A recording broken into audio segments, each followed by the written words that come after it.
धतूरे का बहुत अच्छा क्रम है महाराज। वो केवल शिवरात्रि के दिन करने का होता है।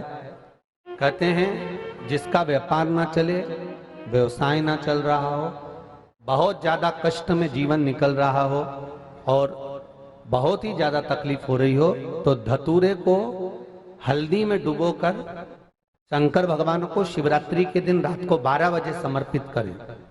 उस धतूरे को वापस उठा लाएं 5-10 मिनट के बाद, श्री शिवाय नमस्तुभ्यम बोलकर लाल कपड़े में उसको बांधकर व्यापार वाली जगह में कहीं पर भी उसको बांध दिया जाए। व्यापार पीछे नहीं हटता, व्यापार अग्रण्य भाव में बढ़ता चले जाता है। महाराज उस धतूरे को केवल परंतु शिवरात्रि के दिन रात को 12 बजे ही किया जाए। हल्दी में डुबोना पड़ता है।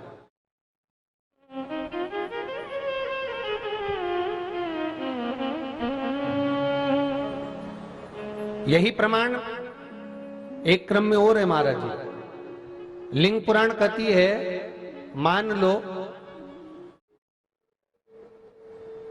किसी व्यक्ति को कोई एक भारी बीमारी हो गई, बड़ा रोग हो गया और वो रोग डॉक्टर कह रहा है कि ये ठीक नहीं होना है, बहुत तकलीफ उसमें है और कष्ट ही कष्ट है, वो ठीक नहीं हो रहा, दवाइयां लग रही, गोलियां खा रहे हैं। तो महाराज उसका भी वर्णन है।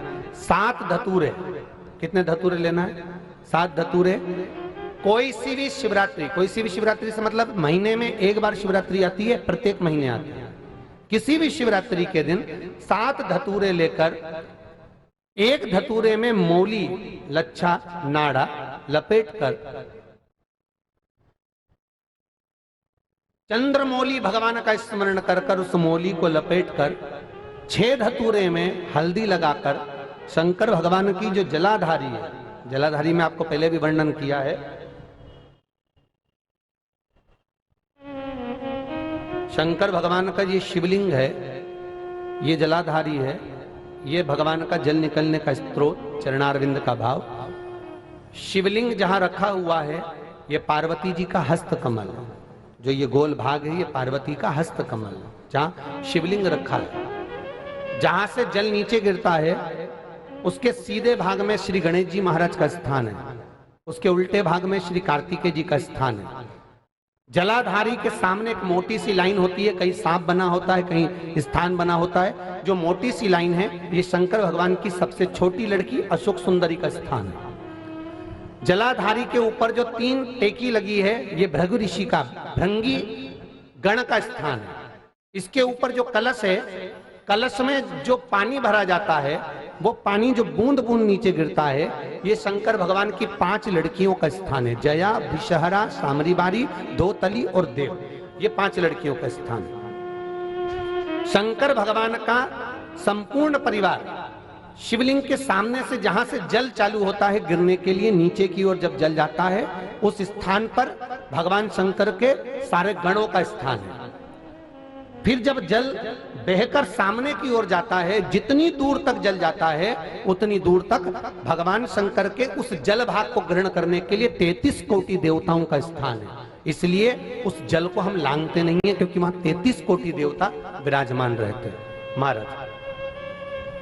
तो जो बीमारी डॉक्टर ने बता दी और बहुत बड़ा रोग हो गया और शरीर में कष्ट है, ठीक नहीं हो रहा, चाहे लीवर से जुड़ा हो, चाहे किडनी से जुड़ा हो, चाहे कैंसर से जुड़ा हो, और मान लो शरीर में कहीं गांठ भी हो गई है और वो मिटी नहीं रही हो, तो महाराज निवेदन है 7 धतूरे, एक धतूरे पर मौली लपेटकर वो शंकर जी के शिवलिंग के ऊपर चढ़ाना।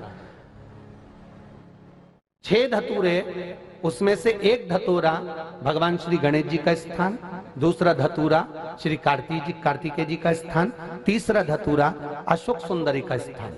महाराज शंकर भगवान की जगदम्बा जी के हस्त कमल के ऊपर एक धतूरा, 5, एक धतूरा जहां से जल नीचे की ओर बहकर जा रहा हो, पानी जिस जगह से नीचे गिर रहा हो बिल्कुल वहीं पर एक धतूरा चढ़ा देना है। उस धतूरे को चढ़ाने के बाद वो धतूरा वापिस लेकर आना है। अवधूतेश्वर महादेव का नाम लेकर या चंपेश्वर महादेव का नाम लेकर उस धतूरे को, जो बीमार व्यक्ति है उसका स्पर्श कराकर बेलपत्री के पेड़ के नीचे पटकवा देना है महाराज। धीरे धीरे रोग में आराम मिलना प्रारंभ हो जाता है, औषधियां धीरे धीरे समाप्त हो जाती हैं और व्यक्ति स्वस्थ हो जाता है। ये केवल शिवरात्रि के दिन ही होता। 12 महीने शिवरात्रि आती है, आप किसी भी शिवरात्रि को कर सकते हो, किसी भी शिवरात्रि।